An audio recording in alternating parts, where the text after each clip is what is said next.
Oh, those Discover points broke me through financially. Hey, let's do the math, okay? You know how you get $1,000 back from Discover? You spend $100,000. How does spending $100,000 to get $1,000 back ever make you rich?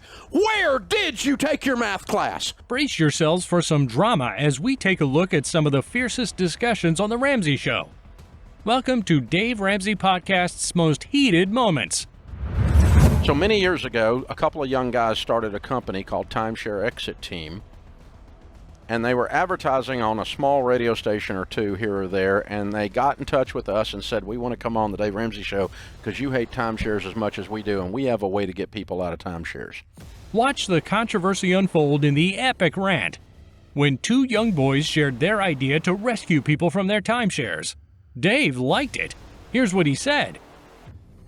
And so we said, all right, let's do that. However, you guys are small operators, and you need to understand when we tell people to come to you, you're going to get a bunch of business, and you're going to have to get your business act together.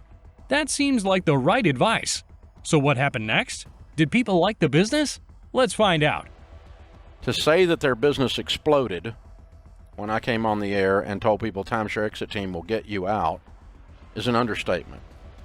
Their business skyrocketed over the next few years, resulting in them getting more than 20,000, almost 25,000 people out of their timeshares. Whoa, whoa, whoa! 25,000 people? All that success in such a short span sounds dreamy, doesn't it? Little did they know that this dream was about to become a nightmare. But the problem was they were so successful that two things happened. One is they're two young guys running a business, and it's hard to scale a business that fast, and they got where they weren't returning calls that great, so we're jumping on them because we're hearing complaints because timeshare won't call us back, timeshare won't call us back. Who knew things could be challenging even after becoming successful? But success does come at a price, doesn't it? That's one issue, though. The boys had another big problem, and it was far more pressing. The second thing that happened was that they were so successful that the timeshare companies, they were feeling the pain. It was hurting them. Well, of course they were hurt, Dave. Years of leeching on people's money took hard work.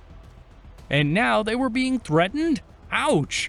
But these companies would not stay silent. What they did next was brutal.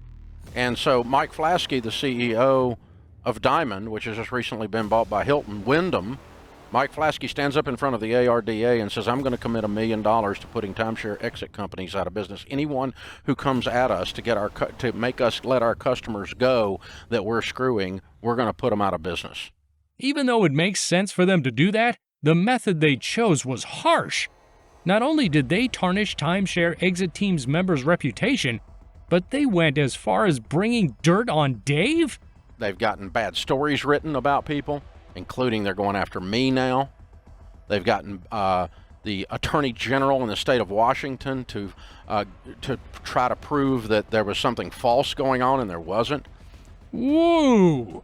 Things are definitely heating up here. At this point, you all must be wondering what happened to the boys in the Timeshare Exit Team, because those companies were clearly up for a fight. Let's find out. And Timeshare Exit Team, although hugely successful over the years, has legal fees in the millions and millions of dollars now trying to defend themselves against this company, and they've run out of they're running out of money. And so they had to pull off of our show. They couldn't afford to advertise anymore. Let's take a moment to admit that we all felt a little heartbroken for the boys here. But things took a more complicated turn when Inside Edition ambushed Dave for some answers.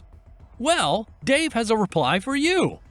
And then Inside Edition shows up and ambushes me for an interview and wants to know why I endorse Timeshare Exit Team, Lisa Guerrera and Charlie. Well, Lisa Guerrera and Charlie, even though I didn't grant you an interview in your ambush in the lobby of the Omni at the Dallas, that was so low class, you two. You ought to know better than that. You go, Dave. Tell them who's boss. Did you guys like what he said? Because there's more. I knew you were tabloid, but I didn't know you were that low. Or are you just so dumb that you didn't understand you were on the wrong side of this argument on the basis of the consumer? So this is why Timeshare is not on the air anymore.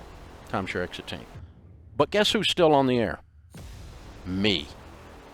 If that reply didn't cause a major burn to his haters, we don't know what did. But Dave was on fire. What he said next was nothing short of phenomenal. Bring it. You have done poked the wrong bear. You done pissed off the wrong hillbilly. You have messed with me enough that I am coming after you, bozos, and I'm going to make a hobby out of you guys.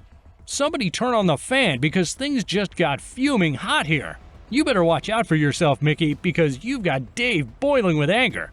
If you think this was fiery, hold on to your seats because things are about to get more intense when a live caller confronts Dave at his own show. Dave, I posted some things on your website in regard to insurance philosophies you put online. And having been an insurance broker for about 35 years, there are a few misstatements that are on there that I'd like to use the air as a chance to maybe either clarify with you or maybe get some clarity from you on. Things had already taken a hot start at the Ramsey Show after an insurance broker disagreed with Dave's insurance philosophies online. How did Dave react to his criticism? Let's find out. We do not recommend whole life insurance across the boards. We recommend life insurance situationally. There's no two needs, no two situations that are pervasively similar. The caller seemed to deny the idea of whole life insurance because, according to him, no two situations were the same. Do you agree with him? Because Dave doesn't. There are basic principles of mathematics and basic principles of personal finance that are always the same. For instance, I would tell you there is never a time that you would use a credit card. You can't say that you can't convince me that there's certain times you should use a credit card. Dave might be right on this one because some people do go into depression due to their credit cards. But this caller did not waver and went on to share his opinion on another one of Dave's opinions. But I think the big thing that you need to realize is this. The cash value is not there because insurance companies are creating a standard of return or investment that is deemed to be poor or is deemed to be immovable. The cash value Then why would you do it? Policy is there. It's a function of law. We could all sense the sparks of anger light up in Dave's head at this moment, and the caller wasn't backing down either. It involves... So why would you put extra money into a policy to create cash value if the cash value has no standard of excellence at all on the rate of return? Well, you didn't let me finish. Did you feel the tension rising in the room? Because we sure did. So get ready for the battle that's about to unleash ahead. Why don't you talk about the difference in, for example, in attorney's fees? There are attorneys who charge $300 an hour versus $700 an hour. You don't tell somebody to invest the difference in legal fees to see if they come out ahead, do you? Of course I would, if the actual if the actual legal advice was exactly the same. Wait. Did we just see Dave Ramsey get taken aback for a moment? But worry not, because he had a quick comeback with a rather sarcastic answer. Well, if you die, you get paid with term insurance. Your beneficiary gets paid.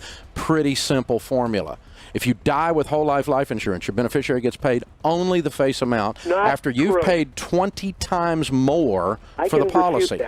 I can refute that very easily. Somebody call the fire brigade because Dave is on fire. Did you feel the burn, dear caller? Because it sounds like it. If a policy is arranged properly, a person can receive not just the face amount of the policy, but in addition, they can receive the value of the cash account. No, they can't. Not unless not unless it's an AB universal, in which case you paid more for it to start with. No, you do not. That is not true. Dave and the caller continued to debate over their views, and nobody was in the mood to give up. Who wins the debate in the end? Let's find out. It's a horrid product. When you pay 20 times more for the same amount of coverage to build up a cash value that you never receive, because when you die, they pay the face amount, Russ. They pay and can pay, and I will refute that in any way. You can refute it all you want, but you're wrong. Turns out we were wrong, too. It was wrong of us to assume that this battle was ever going to end. Just like the argument we just saw, the heat never ends at the Ramsey Show. And it was especially high during this episode because Dave was not normal with being normal. Normal in America today is people work their whole lives and retire and say, I sure hope the government, which is well known for its ability to handle money, will take care of me. Normal in America today is the number one cause of divorce in North America is number one cause of divorce is money fights and money problems. Normal in America today is this stupid butt belief you can't be a student without a student loan. This rant session was nothing short of explosive, with emotions running high and tempers flaring. Dave was tired of hearing that normal was better and started the day by sharing his disappointment. Normal in America today is I'm going to buy as much house as I can buy as soon as I can buy it, regardless of how broke I am, and then can't figure out why I'm broke and why this house is a curse to me. Normal in America today is broke, and it sucks. When you say it like that, Dave, normal does seem to suck. Do you agree? Because if you don't, Dave is about to get mean. Normal does not work. It's not working. And continuing to do the same thing over and over again and expecting a different result is the definition of insanity, the 12-steppers say. And they're right. That's stupid. If you keep doing what you've been doing, you're going to keep getting what you've been getting. Easy there, Dave. You're going to hurt some feelings here. But if you think Dave only gets mean to others, you're wrong. He dares to share his own failures as well, like he did on this show. Been there, done that, got the t-shirt. I know what stupid looks like, up close and personal. I've seen him in my mirror. I know what stupid looks like. I know what it feels like to be so scared you can't breathe. Sharon would have left me, but she didn't have the money. She had no way to leave. Don't laugh at Sharon like that, Dave. She has no other way. As the show went ahead, Dave continued to shed his anger, and there was no slowing him down. Have a plan. Jesus said, don't build a tower without first counting the cost, lest you get halfway up and you're unable to finish, and all who see you begin to mock you and say, there's another normal person. Holy smokes! Dave just gave everyone a reality check. Whether you agree with Dave's opinion or not, being normal is so yesterday. Weird is where the real fun is. Speaking of weird, fasten your seatbelts, folks, because things keep getting stranger and stranger on The Ramsey Show.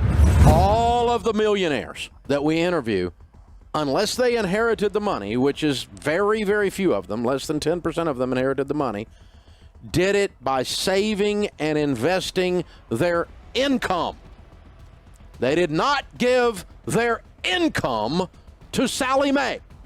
This epic rant would set the fire alarms off because Dave was feeling feisty. Where else can you expect your financial woes to be met with a dash of sarcasm and a pinch of madness? They did not give their income to Best Buy. They don't get screwed around and give their income to Lexus and Toyota and Ford and General Motors and American Distress and MasterCard. Who named that anyway? Yeah. Who did it? If you have spent your income on any of the things that Dave mentioned, he has a message for you. It's a mathematical thing. When you give your income to someone else, you don't have it anymore. Is this hard? This is hard, isn't it? And when you give your income away, you have given up your economic future. All for crap. Well, Dave, it's safe to say that a whopping 100 out of 50 people would admit that math is not their forte. Going ahead with his ranting session, Dave also mentioned the biggest mistakes most college students make. Here it goes. You know, of the number of people that start college, how many graduate? 52%.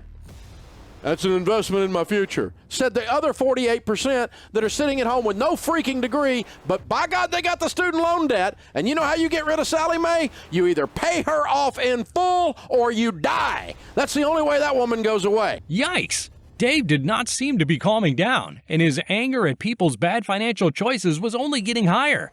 But if you have ever taken a student loan, you know where he's coming from, and many of you might agree with what he said next. The borrower is slave to the lender. That's what this math says. When you give up your income, when you give your income away, you have nothing. All the money comes in. All the money goes out. But by God, we're sitting around counting our Discover points. Oh, we got airline miles. Oh, Sally Mae's been with us for 15 freaking years. That sounds about right. The consequences of one wrong decision can affect you for years. But if you still think loans are a good future investment, Dave is not going to go easy on you. 70% of the Americans are living paycheck to paycheck. That's stupid, because you're living in one of the wealthiest countries the world has ever known, and there you sit like a rat in a wheel, run. Why? Because student loans are an investment and I'm going to Best Buy. This is just stupid. Do you think it's stupid now? Well, Dave is desperate to prove it to you, so you better listen to what he says next. Good Lord. I'll get airline miles. Said no millionaire ever. Really, millionaires do. I've met with thousands and thousands of millionaires. I've never met one that said, Dave, I made my money with my airline miles. Oh, those Discover points broke me through financially. Good Lord, Dave, calm down. If you think this rant was full of anger up until now, plug your ears, because things are about to go fumingly crazy. Hey, let's do the math, okay? You know how you get $1,000 back from Discover? You spend $100,000. How does spending $100,000 to get $1,000 back ever make you rich? Where did you take your math class? Well, that's what happens when you take the wrong math class. After giving a good heated rant to his listeners, Dave had some final pieces of advice. And value like a rock. We have to stop and think, America. You have to think instead of sitting around eating Skittles and watching Oprah reruns. This is stupid. We're fat and we're broke because we have no ability to do critical thought, and we don't stop and look at what we're putting into our lives. Yes, America, think. Think about ways to calm Dave down, because this Everest of a challenge seems impossible to us. If you like this Dave Ramsey podcast video, make sure to click on this video, since you will love it as well for sure.